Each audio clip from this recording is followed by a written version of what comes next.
Je vous fais juste écouter ce passage et je reviens à vous, Karim Tab.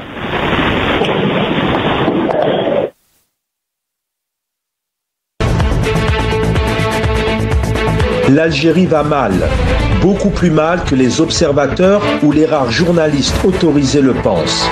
45 millions d'Algériens n'ont qu'une obsession, partir et fuir. Partir où, si ce n'est en France, où chaque Algérien a de la famille. On ne compte plus aujourd'hui ceux qui demandent un visa dans le seul but de ne faire qu'un aller simple, c'est-à-dire de rester d'une façon ou d'une autre en France avec l'espoir d'être un jour régularisé. Karim Tabou, qu'est-ce que vous en pensez de ce passage? L'Algérie va mal, mais aussi 45 millions d'Algériens n'ont qu'une obsession, partir et fuir. Karim Tabou. Je l'ai dit tout à l'heure, au-delà de l'objectivité des choses qui sont là et qui sont remarquables par n'importe quelle personne. Moi, personnellement, je l'ai relevé une petite malhonnêteté intellectuelle dans le texte de Driancourt. Je m'explique. Au-delà de l'apparence, il fait un descriptif de la situation, la nature du pouvoir, les risques d'effondrement, ce désespoir, entre guillemets, de gens qui veulent partir. En tout cas, ce constat, il est là, il est vrai.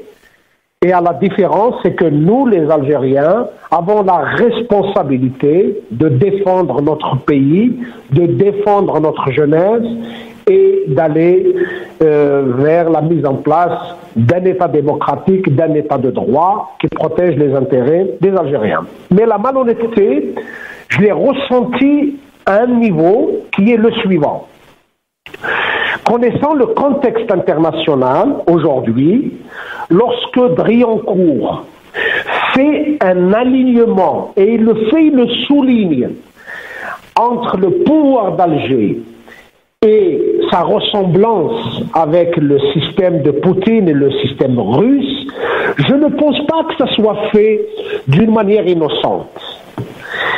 Parce que l'idée qui est en train d'être véhiculée est que, finalement, l'Algérie et le soutien de la Russie, et d'ailleurs à la suite de la demande des membres des congrès américains sur les sanctions probables à prendre contre le régime d'Alger, on voit très bien que finalement la France officielle joue le rôle suivant.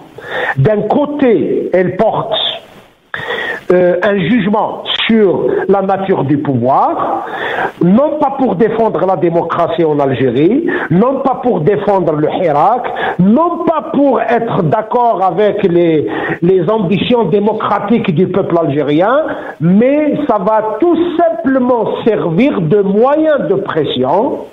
Et puis le deuxième est que face aux exigences américaines concernant le régime algérien, eh ben finalement le sauvetage, le sauveur du régime algérien va être tout simplement la France, encore une fois, qui va intercéder et qui va rendre le pouvoir algérien un pouvoir fréquentable sur la scène internationale.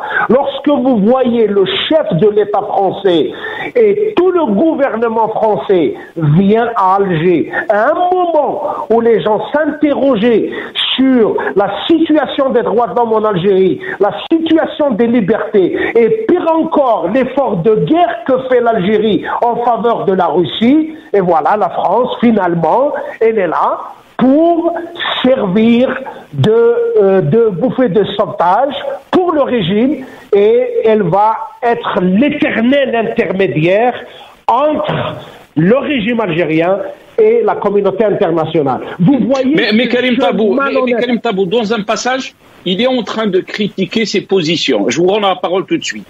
Par conforme ou opportunisme, mais surtout par aveuglement à Paris, nous fermons les yeux sur la réalité algérienne. Nous faisons mine de croire que le pouvoir algérien est légitime à défaut d'être démocratique, que le discours anti-français est un mal nécessaire mais transitoire, que la démocratie est un apprentissage qui prend du temps. Il est en train de critiquer ces politiques.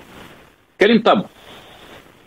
Non, il est en train de faire le constat à la fois sur la nature du régime algérien et il est en train de faire le constat sur l'attitude des autorités françaises vis-à-vis de ce pouvoir.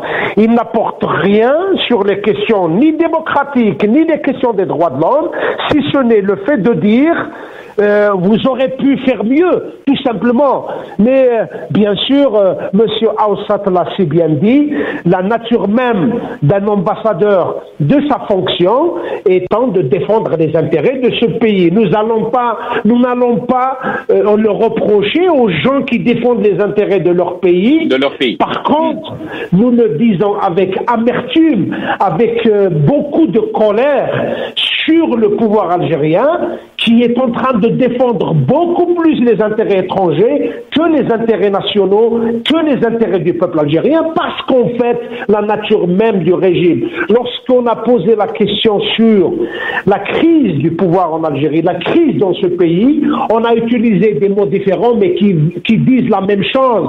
Malheureusement, dans ce pays, et à défaut de mettre un processus par lequel on construit un État et dans lequel le peuple algérien va se retrouver concerné, et à la place de cet État, malheureusement, par une logique de succession de coups d'État et de violence, et on a mis en place un pouvoir à la place de la mise en place d'un État, et on a enraciné dans la tête des gens l'idée que l'armée c'est l'État et que l'État algérien, malheureusement, qui n'existe pas, est réduit aujourd'hui aux seules images de l'armée qui a pris la place de l'État et qui se considère elle-même investie de la légitimité de faire ce qu'elle veut. Pas seulement l'armée en tant qu'institution, mais c'est tout l'appareil sécuritaire, c'est-à-dire inclus la police politique, qui a considéré